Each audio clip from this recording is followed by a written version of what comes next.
ఆ రోజు నేను ఉచితంగా కరెంట్ ఇచ్చినా అని చెప్తున్నా, నువ్వు సవాల్, మేము చర్చకు సిద్ధం. కరెంటు బిల్లులు కూడా కట్టకుండా 60,000 కోట్ల రూపాయలు 60,000 కోట్ల రూపాయలు బకాయి పెట్టిపోయినవయ్యా. ఇవాళ అప్పులు తెచ్చుడు గొప్ప అని చెప్తున్నావు.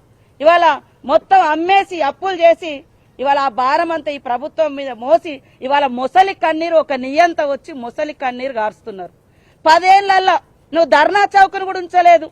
ఇవాళ మళ్ళా నీ సిగ్గుగా వచ్చి నీ బిడ్డ కొడుకు అల్లుడు వచ్చి అక్కడ ఇందిరా పార్కు కాడ మేము ఓపెన్ చేసినటువంటి ధర్నా చౌకను వాడుకొని ధర్నాలు చేస్తారు, ముసలి కన్నీళ్లు గారుస్తున్నారు.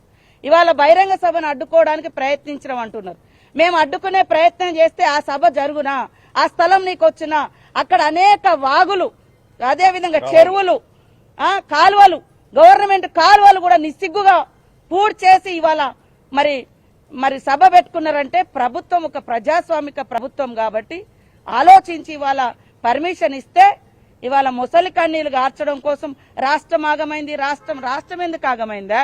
నీ కుటుంబం అధికారం పోయింది కాబట్టి నువ్వు ఆగమైనటువంటి బాధలో నువ్వు ఉన్నావు. ఇవాళ అసెంబ్లీ అనేది రాష్ట్రానికి ఒక దేవాలయం, చట్టాలు చేసేటువంటి, సంస్కరణలు తెచ్చేటువంటి మరి గొప్ప చర్చా వేదిక అసెంబ్లీ అనేది.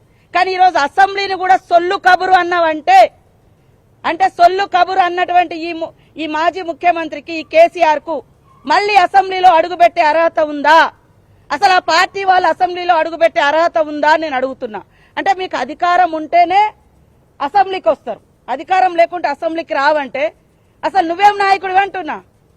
ప్రజల తరపున అధికారం ఉన్నా లేకున్నా ప్రజల తరపున మాట్లాడేటోడు నిజమైన నాయకుడు. నీకు అధికారం లేకుంటే అసెంబ్లీ సొల్లు కబుర్లాగా అంటే నీ కొడుకుని ఎందుకు పంపిస్తున్నావు? నీ అల్లుడిని ఎందుకు పంపిస్తున్నావు? మీ బచ్చగాళ్ళు అన్నావు కదా, బచ్చగాళ్ళని ఎందుకు పంపిస్తున్నావు? అందరినీ ఫామ్ హౌస్ లో పెట్టుకొని అక్కడ ట్రైనింగ్ ఇచ్చుకోండి, అది బాగుంటది.